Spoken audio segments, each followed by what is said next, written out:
Alex Pereira's sister Aileen Pereira competed at Karate Combat 50 in Salt Lake City, Utah, and she took on Dee Begley, and very fittingly, she knocked out her opponent in the first round via left hook, the signature move of her brother Alex Pereira. So she gets the first round knockout victory, and it was nice seeing her jump into the crowd afterwards and celebrate with her brother. No way there's a female Poatan. It's in their DNA. That left hook is so identical to Poatan's. Her stance is pretty similar too. Crazy cool to see. Ruthless, competitive family. That left hook runs in the family. The Pereira family had a great week in Salt Lake City. Within the span of 6 days, they picked up 2 wins there. Last weekend at UFC 307 in the main event, Alex Pereira defeated Khalil Roundtree, knocking him out in the 4th round and defending his UFC Light Heavyweight Championship. These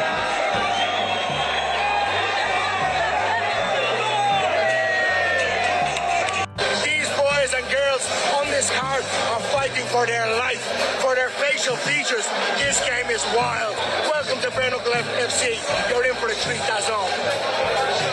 And to be honest with you, there is no winners and losers in my eyes. When you make a walk and you put it on the line, you're a winner. So I wish my combatants well. I hope for some great fighting.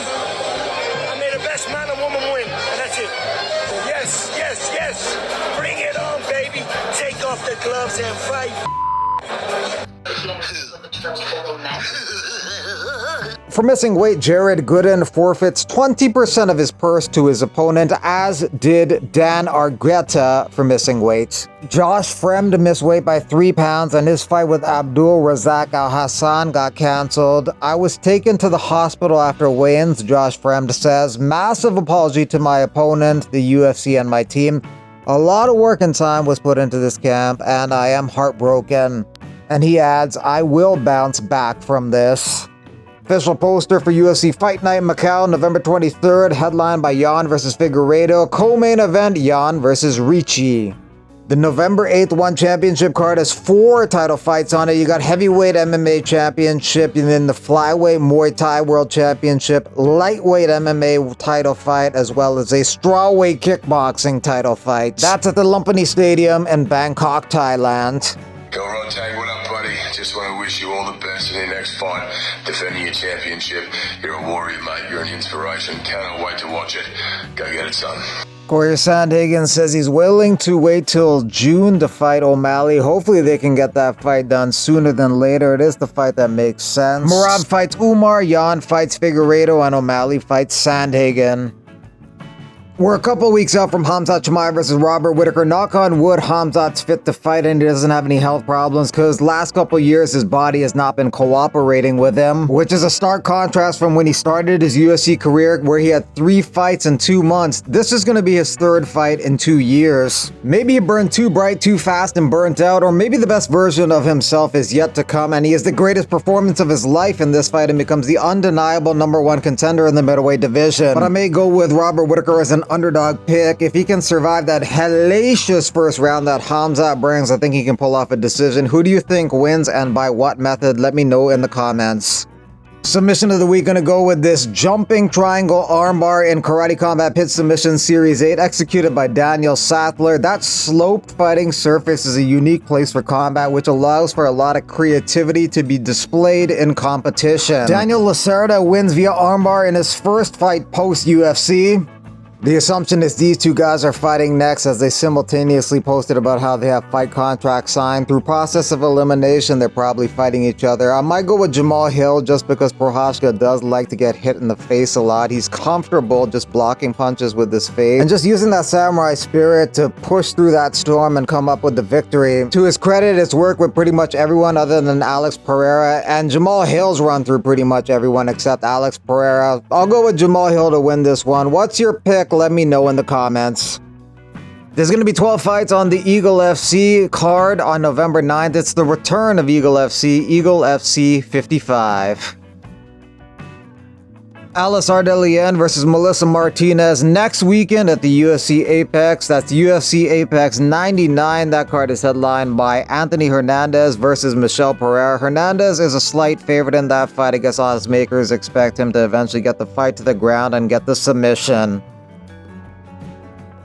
As far as what Lyoto Machida will do with the funds he receives from the UFC settlement, he'll provide investment funds for my retirement, also enable me to further develop my children's career in martial arts, and allow me to teach Shotokan karate and the philosophy of martial arts to students and instructors. Lyoto Machida hasn't fought since 2022. He lost his last 4 fights to Fabian Edwards, Ryan Bader, Phil Davis, and Gegard Mousasi. Those were in Bellator MMA. Ilia Topuria is on his way to Abu Dhabi. Says Max Holloway, you're effed. He is the favorite in that one. Over a 2-1 favorite to beat Max Holloway in the main event at 308. Michelle Waterson auditioning to be part of the UFC Fight Night broadcasting team. She retired from MMA after her last fight in June. She lost that one via decision to Jillian Robertson. Let me add you in on a fight camp hack. And when the air starts to chill, it's hot tea, bro. Hibiscus tea. You can drink like hibiscus tea, mint tea, and ginger tea, lemon tea, really any uncaffeinated tea. And number one, it tastes better than straight water, but number two, there's a lot of benefits, obviously, because it's blasted with a bunch of herbs and spices, so for like digestion, immune system. While Gordon Ryan was training with someone else, Jon Jones said, stand up on Gordon in 1 minute while all he does is try and keep you down. If you do, I'll give you $500. Then halfway through the minute, he started screaming, Wakanda forever.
They make them noises just to put fear in the opponent's heart.